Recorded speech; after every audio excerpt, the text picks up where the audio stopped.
केंद्रीय रक्षा मंत्री राजनाथ सिंह हरिद्वार में पतंजलि गुरुकुलम एवं आचार्य कुलम शिलान्यास समारोह में पहुंचे। उन्होंने पतंजलि गुरुकुलम की आधारशिला रखी। इसके बाद उन्होंने संबोधन में कहा कि यदि भारतीय संस्कृति जीवित है और यह सनातन बनी हुई है तो इसकी जीवंतता को बनाए रखने में इस देश के गुरुओं का सबसे बड़ा योगदान है। दून अस्पताल में एक 2.5 साल की बच्ची इन्फ्लुएंजा ए के साथ ही H1N1 पॉजिटिव आई है। H1N1 इन्फ्लुएंजा का सब टाइप है और यह स्वाइन फ्लू को प्रेजेंट करता है। बच्ची को दून अस्पताल में भर्ती कर आइसोलेट किया गया है। हरिद्वार में डीएम और एसएसपी ने गरीबों को कंबल बांटे। देर रात हर की पैड़ी क्षेत्र में भ्रमण पर निकले डीएम धीराज सिंह गब्रियाल और एसएसपी परमेंद्र सिंह डोभाल ने गंगा घाट पर सो रहे कई गरीबों को कंबल बांटे, साथ ही चाय और बिस्किट भी खाने को दिए। इस पर देखें कुछ दिनों से लगातार ठंड बढ़ रही है और कोहरा भी आप देख ही रहे हैं, तो उसकी वजह से ठंड और ज़्यादा बढ़ गई है। इसलिए शासन के भी निर्देश हैं, इसलिए जिला प्रशासन पुलिस प्रशासन संयुक्त रूप से हम लोग देख रहे हैं जगह जगह पे। कई लोग ऐसे तो नहीं जो खुली आसमान में सो रहे हों, और जो लोग सो भी रहे हैं अगर उनको ज़रूरत के हिसाब से उनको हम लोग रैन बसेरा में भी शिफ्ट कर रहे हैं। लेकिन ऐसे यात्री भी हैं जो देश के कोने कोने से यहाँ पे आए और ठंड की वजह से एक कोने में आग सेक रहे हैं, तो उन लोग को हम लोग कंबल बांट रहे हैं। समय से लगातार ठंड काफ़ी बढ़ी है, जिसमें माननीय मुख्यमंत्री जी की ओर से भी निर्देश थे सभी जगह पे जहाँ पर खासकर हर की पेड़ी क्षेत्र में या हरिद्वार के अन्य जगह पे बाहर से भी लोग आते हैं और कई बार ठंड की वजह से ऐसी स्थिति का सामना उन्हें करना पड़ता है। पैसों का भी अगर कोई शॉर्टेज है तो लगातार हम लोग संपर्क में भी थे, कुछ लोगों को हमने चिन्हित भी किया था और ऐसे उन स्थानों पर आके आज कंबल वितरण के साथ साथ चाय वगैरह का जो भी अरेंजमेंट्स हैं, हमारे लोकल के एसडीएम्स हैं, सीओज़ हैं, एसएचओ वगैरह लगातार इस चीज़ को देख रहे हैं और ख़ासकर जो लोग बाहर हैं उनको रैन बसेरे तक पहुंचाने का वो भी हम लोग अरेंजमेंट कर रहे हैं। काशीपुर कोतवाली में सीओ वंदना वर्मा और थाना प्रभारी निरीक्षक मनोज रतूड़ी के द्वारा मालखाना में अवैध रूप से पकड़ी गई कच्ची शराब को तहसीलदार पंकज चंदोला की मौजूदगी में नष्ट किया गया, जिसकी अग्रिम रिपोर्ट न्यायालय में पेश कर दी गई है। 12 को बुग्गावाला थाना क्षेत्र में जो हमारे हरिद्वार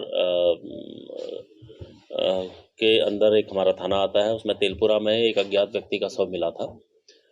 उसका काफ़ी वेयरअबाउट कुछ पता नहीं चल पा रहा था। हमारी थाना पुलिस और हमारी सीआईयू यूनिट ने मिलकर पहले उसका जो आसपास के जो थाने हैं उनसे लगातार संपर्क करके उसकी बाद में शिनाख्त मुकीम के रूप में हुई थी। मुकीम जो है सिरचंदी का रहने वाला था, वहाँ से ये गायब था।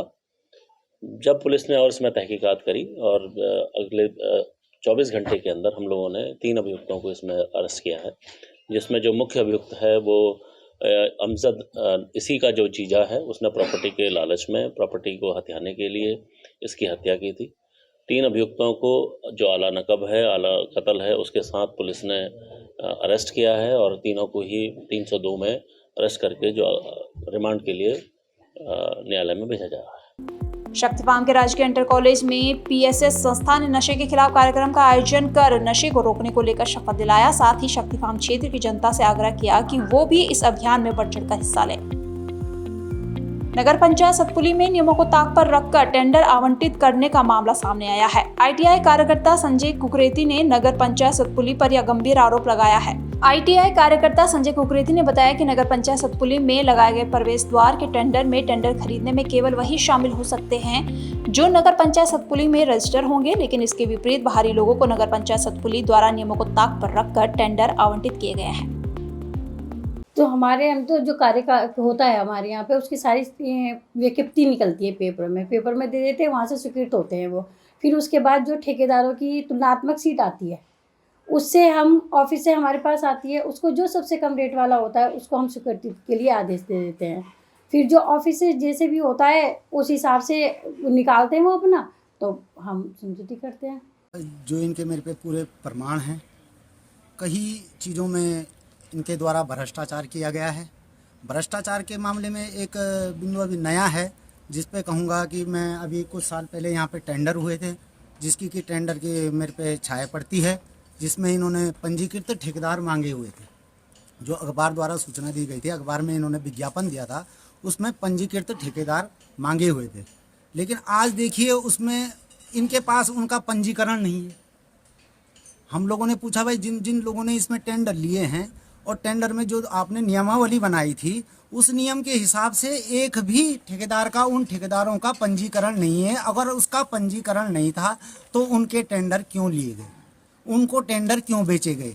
अगर ये टेंडर उनको बेच रहे थे तो पहले उनका रजिस्ट्रेशन की कॉपी मांगते। जो यहाँ पर नगर पंचायत क्षेत्र में स्वागत गेट लगाए गए हैं, ये 2020-21 में तत्कालीन अधिशासी अधिकारी द्वारा अखबार में निविदा के माध्यम से निविदा आमंत्रित की गई थी, जिसमें कि 3 फर्मों के द्वारा यहाँ पर आवेदन किया गया था।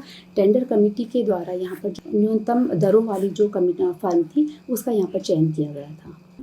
एम्स ऋषिकेश में हुए करोड़ों रुपए के घोटाले में सीबीआई ने 5 आरोपियों के खिलाफ चार्जशीट दाखिल कर दी है। एम्स में रोड स्वीपिंग मशीन और दवा खरीद में करोड़ों का घोटाला हुआ था। आरोप यह भी है कि केमिस्ट शॉप के आवंटन में जो टेंडर प्रक्रिया की गई उसमें करीब 4.5 करोड़ रुपए का घोटाला किया गया है।